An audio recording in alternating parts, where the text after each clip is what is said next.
नमस्कार डॉक्टर, मैं रंजन पाल, हमारे मेन समझिए डायरेक्टर सर हैं। हाँ, तो कहना चाहते हैं सर से कि यूपी पुलिस के जो आईटीबीपी के अधिकारी है, तो माँ का हाथ काट दिया गया है। मैं गलत दवाई पड़ गया था। हाँ, की वजह से माँ का हाथ काट नहीं दिया गया है, उनके माँ का हाथ लापरवाही पूर्वक डॉक्टरों ने काट दिया। लापरवाही है। हाँ, इस तरह से कहना चाहता हूँ। हाँ, तो कहाँ तक ये सही है, आप बताइए। सर ये कहीं ना कहीं मतलब कहीं ना कहीं ये जो डॉक्टर हैं, डॉक्टर की लापरवाही के कारण ये हुआ है घटना।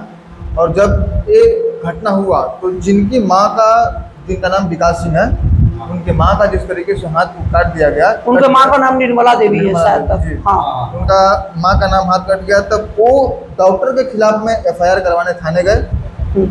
तो उसके बाद में अपना नाम भी बताया कि मैं मतलब सेना से हूँ, लेकिन उसके बावजूद भी जो यूपी पुलिस है वो लापरवाही बरती, उनकी बात को अनदेखा करती है। वो यूपी की ढीठ जो पुलिस है, वो इतनी ढीठ है, और यूपी का ही नहीं, ये पूरे देश की पुलिस व्यवस्था, और पुलिस व्यवस्था ही नहीं, पूरे देश की सरकारी तंत्र और सरकारी काम काज करने जितने बाबू लोग हैं ना, इतने ढीठ और मोटी खाल के हैं ना, कि इनको आप आम नागरिक बन के जाओ तो आप कोई आदमी ही नहीं समझते। और यही और अगर वो बता रहे कि सेना का है तो भी नहीं, और सेना का भी रहे या आम आदमी रहे, उनको तो सीधे जांच करनी चाहिए। क्योंकि सर ऑन ड्यूटी जो पुलिस कर्मी है वो जनता का सेवक है। हाँ, और कोई भी आम आदमी भी जाता है ना, हाँ, इतना लापरवाही बरतता है, उनकी बात को नहीं सुनता, जैसे लगता है कि हम बादशाह हैं, और वो कहीं का बादशाह हैं। हाँ, और उसके बाद जब वो बताए कि हम सेना से, उसके बावजूद भी वो ढीठ लोग को, यही तक नहीं, वो अपनी माँ के हाथ को डब्बे में भर करके, फ्रीजर टाइप का रहता है कि हाथ खराब हो, वो सामने लेकर गए, उसके बावजूद भी एफआईआर को नहीं लिखा गया। आपका सर इस पर क्या कहना है? सर अभी इस पे देखा जा रहा है कि पुलिस की जो नाकामी है, या इसको मतलब एक लापरवाही है, ये बहुत ही खराब है। जैसे कि आप अभी थोड़े दिन की पहले की घटना देखेंगे, तमिलनाडु में एक 10 साल की बच्ची का रेप हो जाता है, और वहाँ के कुछ 3 पुलिसकर्मी का जो कॉन्फ्रेंस होता है, उसमें लेडीज़ पुलिस वो ठहाके से हंस रही है। मतलब इतनी बेशर्मी कैसे कोई कर सकता है? अभी हम लोग उस पर बात करते हैं, अभी आईटीबीपी वाला ना जैसे कि पुलिस की नाकामी बता रहे हैं। आप सही कर रहे हैं, आपका कहना बिल्कुल सही है। तो ये हर जगह की पुलिस के साथ मतलब पुलिस इस तरह से बिहेव क्यों कर रही है? हाँ, और दूसरी बात, जब ये किया गया तो खैर किया गया, लेकिन उसके बाद में जो विकास सिंह है वो अपने सीनियर को कॉल करते हैं, और उसके बाद में जो आईटीबीपी के जो मतलब हेड है वो आकर के सीधे वहाँ की जो मतलब थानेदार हैं, जो थाना प्रभारी, उनको पूरी चारों तरफ से घेर लेता है। यहाँ पर उनकी ये गलती है कि आपको सबसे पहले क्या चाहिए था, वहाँ पर नोटिस जारी करते।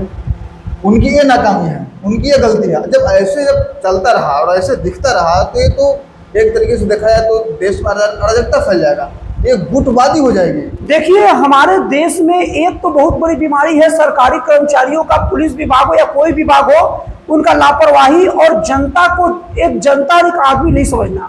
लेकिन इस कानपुर वाले मामले में एक सबसे खतरनाक केस आया है। सबसे खतरनाक मामला मैं ये कहूँगा कि आईटीबीपी के जो प्रमुख है, कमांडेंट है, गौरव प्रसाद शायद उनका नाम है, वो जब उनको पता चला कि मेरे जो कांस्टेबल विकास सिंह जो है, उनकी माता का लापरवाही के कारण हाथ कट गया और पुलिस जांच नहीं कर रही है, तो वो तो एक ऐसा चीज कर दिए जो समता एक सेना की गरिमा को नुकसान पहुंचा रहा है, सेना को बदनाम कर रहा है। वो पूरा सेना के सहित पूरे उसको घेर लिया, कमिश्नरी ऑफिस को। हालांकि गौरव प्रसाद ने प्रेस कॉन्फ्रेंस करके बताया कि हम कमिश्नर साहब से अपॉइंटमेंट लिए थे और हमारी सुरक्षा में सेना गए थे, और मीडिया ने इसे गलत बढ़ा चढ़ा कर लिया। लेकिन मैं ये कहना चाहता हूं कि हमारे देश के अंदर कब सेना की ऐसी खतरा हुआ, या सेना के ऊपर इतनी सिक्योरिटी की जरूरत पड़ी है कि अगर एक व्यक्ति कमिश्नर साहब से किस कारण से मिलने जाता है, और अभी ऑफिशियली मीटिंग में, तो इतने सेना जाएंगे, और वो भी एकदम सेना पूरा घेर के खड़े होंगे, एक जगह खड़े होंगे ना, क्योंकि बाकी कमिश्नर साहब पुलिस वाले खड़े होंगे। ये साफ साफ बात ये नहीं है, साफ साफ बात ये है कि यहाँ पर जो सेना के जो प्रमुख है, कमांडेंट है गौरव प्रसाद, वो सीधे के सीधे वो सेना लेके पुलिस विभाग को ही वो घेरे और वो अपनी धमक और अपनी क्षमता पहुंचाने का कि हाय कौन नहीं करेगा, मैं आ रहा हूं। जी। और ये निश्चित तौर पर सुनने में तो बड़ा अच्छा लगता है, सुनने में बहुत अच्छा लगता है कि पुलिस वाले अब ऐसा करना नहीं मानेंगे ना तो अब सेना समझाएगी पुलिस को। सुनने में बड़ा अच्छा लगता है। कोई फिल्म का सीन रहता तो भी अच्छा रहता है, लेकिन अगर भारत की अगर प्रशासनिक व्यवस्था को लेकर करोगे और भारत की ऐसे ढांचे को लेकर करोगे जो भारत की सुरक्षा के अलग अलग जगह अलग अलग प्रबंधन करती है, उस लिहाज से बड़ा खतरनाक है, निंदनीय है सर। एक सेना की टुकड़ी मिलती है और कमांडेंट को सेना को नेतृत्व करने का पावर इस नाम पर नहीं मिलता है कि वो कहीं भी सेना को भेजेगा। उसको एक खास पर्पस से खास जगह ही बस वो भेज सकता है। और कोई भी सेना का कोई भी पद का कर्मचारी अधिकारी हो, अगर वो अपनी बॉर्डर पर नहीं है या जहां उसकी ड्यूटी है वहां अगर होना चाहिए वहां नहीं है, तो पूरी तरीके से एक आम नागरिक होता है। जी। और सेना को अगर ये अधिकार कौन दे दिया, और सेना को अगर ऐसा काम करने लगा कि उसके एक कांस्टेबल, हालांकि वो गलत है, लेकिन अगर एक कांस्टेबल के साथ अगर गलत हो रहा है, उसकी बात नहीं सुन रहा है, तो पूरा का पूरा सेना का फौज लेकर चल गए, ये उन पुलिस कर्मचारियों से भी ज्यादा गलत और खतरनाक चीज है। जी। ये तो ऐसा हो गया कि हमारे देश में सेना की टुकड़ी नहीं, ये अलग अलग गैंग की तरह काम कर रही है कि अगर उसके एक लोग को कोई बोला जाएगा है मेरे गैंग को बोले, वो उस पर हमला करेंगे, उससे लड़ेंगे। फिर मान लीजिए ये इसका गैंग गलत करेगा, वो गैंग लेकर आ जाएगा। जबकि कोई भी सेना हमारी देश की रक्षा के लिए और उसका एक ड्यूटी का जगह है। जी।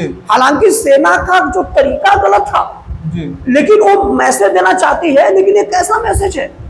ऐसा अगर कहा जाए तो कोई भी विभाग है, पुलिस विभाग नहीं, इवन है सेना के अंदर भी जो सैनिक होते हैं वो भी इंसान होते हैं, उसमें इक्का दुक्का से कुछ गलतियां होंगी।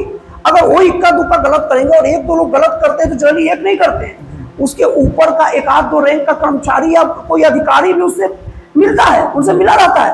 अब यही मान लीजिए ऐसा घटना अब दोबारा कभी कोई हो, मान लीजिए कि अभी असम में कोई पुलिस वाले की ड्यूटी लगा है ITBP का, या कश्मीर में लगा है, और अगर वहां का एक सेना किसी कारण से गलत करे, सेना का एक व्यक्ति तो गलत हो सकता है, पूरा सेना गलत नहीं, लेकिन सेना का एक व्यक्ति गलत हो सकता है। अगर वो गलत करे और उसको पुलिस वाले समझाने जाए वहां का पुलिस को, और वो पुलिस वाला का उसका कहना ना माने और ऊपर का अधिकारी भी कहना ना माने, तो पुलिस वाले के पास भी पावर होता, तो क्या वो वहां पूरा सेना को घेर लेगा क्या? तो ऐसे हमारा देश चलेगा कैसे? नहीं चलेगा। हमारे देश की एकरूपता है क्या? देश बर्बाद हो जाएगा। देश के लिए बहुत एक खतरनाक संकेत है।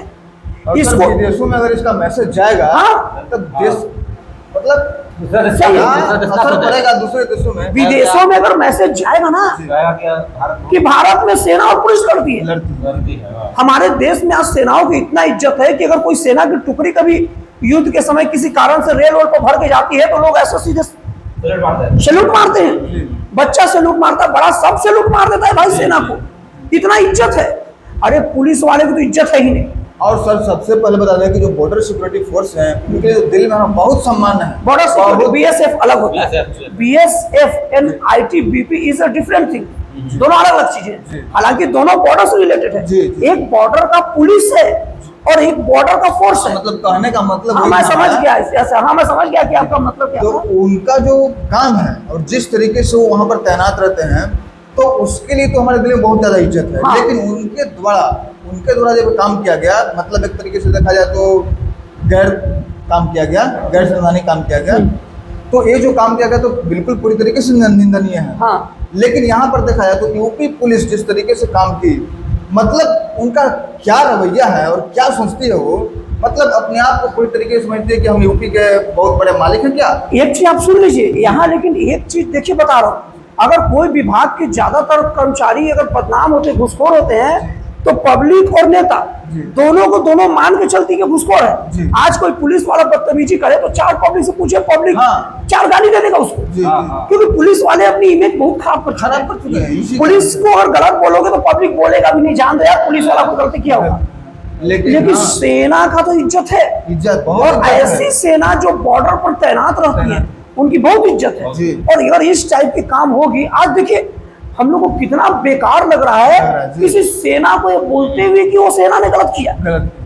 सेना ने गलत माफी चाहता हूँ, सेना के एक टुकड़ी ने गलत किया। टुकड़ी के कमांडेंट ने गलत किया है। ये बोलने में कितना अजीब लग रहा है, लेकिन सोचिए ये बोलना पड़ रहा है, बोलना पड़ रहा है और जबरदस्ती। जी आप कितने का मुंह रोकोगे, सही बात। ये कितने का मुंह रोकोगे, और आप कितने को कुछ कहोगे। अगर इसी एक सेना एक ऐसा वर्ग है, एक सेना भारत सरकार का ऐसा मतलब रिस्पेक्टेड जो मतलब एक भारत सरकार की एक टुकड़ी है, भारत सरकार की रक्षा करने का एक गढ़ है, वो सेना को लेकर, उस फोर्स को लेकर कोई डिसरिस्पेक्ट लोगों के दिल में नहीं आता, रिस्पेक्ट आता है। रिस्पेक्ट क्यों आता है? इसलिए कि वो रिस्पेक्टेड है, इसलिए क्योंकि वो ऐसा काम करते हैं, अपना काम को ऐसा मेंटेन करते हैं ना कि जनता हमारे विरोध में हम तो हमारा रिस्पेक्ट करते रहे। लेकिन अगर इस टाइप का अगर गौरव प्रसाद जो कमांडेंट टाइप की अगर काम करने लगे तो सेनाओं का इमेज गिरेगा, और सेना का इमेज गिरना देश पर ठीक नहीं है। और इसके बहुत सारे कानूनी एक्सपेक्ट को भी थोड़ा देख लेते हैं। अब जैसे आपके मन में बात आ रहा होगा कि इसका कानूनी असर क्या क्या पड़ेगा। सबसे पहले तो दोस्तों आप लोगों को बता दूं कि अगर इसका कानूनी, ये तो मीडिया अलग हो गया, प्रचार अलग हो गया, इसकी कानूनी मतलब कार्रवाई किन किन पर हो सकती है दोस्तों। इस कानूनी कार्रवाई दो लोगों पर हो सकती है। एक तो थाना प्रभारी जिनके ऑफिस के सामने गया पहला, और दूसरा गौरव प्रसाद आईटीबीपी के प्रमुख है। क्यों? नहीं वो तो होना ही है, तो उनके ऊपर तो एफआईआर होना ही है, तो लिखवाने गए थे उनका तो डॉक्टर अस्पताल का वो मतलब नोटिस चल गया, जो चीज मीडिया में आ गया हो गया। तो गौरव प्रसाद को लेकर भी अगर यूपी सरकार चाहे तो उन पर भी कानूनी कार्रवाई कर सकते हैं। हालांकि गौरव प्रसाद अभी भी ये बोल रहे हैं कि हमने मिलने गए हैं, तो अगर उनके नजरिए से भी देखा जाए तो भी ये बात तो पूछा जाएगा ना कि आप वो मतलब पूरे इलाके को घेर कैसे लिए। अगर आपके सैनिक जाएंगे सिक्योरिटी वाले तो या तो आपके साथ रहेंगे और नहीं तो एक जगह खड़े रहेंगे, क्योंकि पुलिस, क्योंकि कमिश्नर साहब को सुरक्षा के लिए तो पुलिस है ना भाई। ऐसा तो नहीं है कि पुलिस कुछ होता ही नहीं है। सही बात। अभी तो गौरव प्रसाद साहब लखनऊ भी जाने वाले हैं, पता नहीं किस काम का। आगे आप ये बात सोचिए सर, अपने खुद से सोचिए, जब आईटीबीपी के जो जवान है जो कांस्टेबल है, वो जब एफआईआर लिखवाने जाते हैं, उनकी बात को जब नहीं सुना जाता है तो सोचिए कि वहाँ पर आम आदमी का क्या हाल नहीं, पूरा पूरा धत्ता बैठा है। हमारे देश में मैं सभी सरकार को, चाहे यूपी की सरकार हो चाहे कहीं की भी सरकार हो, किसी भी राज्य का, मैं पॉलिटिकल बात ही नहीं करना चाहता, हमारे देश की सरकारों को अपने इलाके में करप्शन और सरकारी कर्मचारी अधिकारी, चाहे पुलिस का हो चाहे कोई भी मतलब ऑफिस का हो, निगम हो, कहीं भी, पैसा तो काम होता है, उसको अगर कंट्रोल नहीं करेगा ना तो देश में इस टाइप की घटनाएं नहीं घटेगी, मतलब नहीं रुकेगी, घटते रहेगी। तो इस तरीके का जब घटना हो रहा है, हर राज्य का कहानी सर यही है। लेकिन अभी जो है कि बिहार के जो डीजीपी हैं वो ऐसा निर्णय लाते हैं, ऐसा मतलब क्या गाइडलाइन जारी करते हैं कि हाथ में कलावा नहीं पहनना, ठीक, मतलब ये लाने से क्या फायदा। अरे भाई ये बात करो नहीं, करप्शन को रोका जाए, इस मुद्दे में बात नहीं करेंगे लोग। ये सबसे बड़ी बात यही बात है कि काम का बात छोड़ के सारी बातें ये सब संस्थाओं द्वारा किया जाता है। जो अलबल जो है बेहतर की बात, फालतू जनता को गुमराह करते, मतलब पॉलिटिकल पार्टी तो करते ही करते अगर कोई पुलिस वाला हाथ में कलावा पहन के चला भी गया तो किसी जनता को क्या, अगर पुलिस को कोई फोन किया, पुलिस दौड़ भाग पूरा काम कर रहा है, तो चाहे हिंदू हो, मुस्लिम हो, सिख हो, ईसाई हो, और उसको फर्क ही नहीं पड़ेगा, उसको तो सर्विस से मतलब है जी। और हमारा कहने का मतलब जब हाथ में कलावा जब नहीं पहनेगा तो कहता है कि पहचान में आ जाएगा, ठीक है, लेकिन जो बैच पर नाम लिखा रहता है उससे पहचान में नहीं आएगा। वो भाई वो इसीलिए मैं कहना चाहता हूँ कि सरकारों को भी अब चाहिए ना कि अब सोशल मीडिया का दौर बढ़ चुका है, पल पल की रिपोर्टिंग होती है, सरकार को भी अब ना सरकार की तरह काम करना पड़ेगा, और सरकार को अपने कर्मचारियों अधिकारियों को बताना पड़ेगा, स्ट्रिक्टली बताना पड़ेगा कि जिनके लिए आप काम कर रहे हो वो सचमुच वही मालिक है, और आपके नाम के साथ जो सर्विस लगाता है ना, जैसे Indian police service IPS, IPS का मतलब शान वाला, ऐसा नहीं कि हम पुलिस के बादशाह हैं। आईपीएस का मतलब होता है आप इंडियन पुलिस सर्विस हो। एक इंडियन पुलिस कोई संस्था है भारत सरकार की, उसके आप उसको सर्विस दे रहे हो, और इंडियन पुलिस देश की सेवा के लिए है, तो आप देश के सेवा के लिए हो, आप उसके ऊपर राज करने के लिए नहीं हो। और एक काम केवल सरकार ही कर सकती है। पुलिस वाले को एक खबर देना पड़ेगा कि अंग्रेजों के जमाने में पुलिस लाठी भान किया करती थी, लेकिन अब आप लाठी भान निकले नहीं हो, वो जनता पर, वो जनता के आप एक गार्ड की तरह हो। जैसे गार्ड मारता पीटता जरूर है, जी। लेकिन वो गार्ड उसको मारता पीटता जो गलत हो, गलत। और जो अच्छे को सलाम ठोकता है। और इस टाइप की चीजों की शुरुआत हुई थी। आपको बता दूं, झारखंड में जब शिबू सोरेन और उसके पहले अर्जुन मुंडा की सरकार के समय की बात बता रहा हूं, उस वक्त पूरे के पूरे पुलिस कर्मचारियों को ऑर्डर दिया गया था कि अगर आपके थाने में कोई भी आए ना, आप उसे सर कह के कहोगे, सर के अलावा कोई और बात नहीं करोगे। मतलब सर ही बोलना है या मैडम ही बोलना है आपको। थाने में आया, सर आपको क्या काम है, सर मतलब सर बोलना है। सर। लेकिन अभी उस मेरे को नहीं लगता कि कोई झारखंड में कोई पुलिस वाला मैं जाऊं बोलूंगा सर काम है, अच्छा आइए सर बैठिए सर, वैसे बोल दिया, अब वो गया, निकल चुका है। निकल चुका है। सर के जगह पर श्रीमान नहीं चलेगा।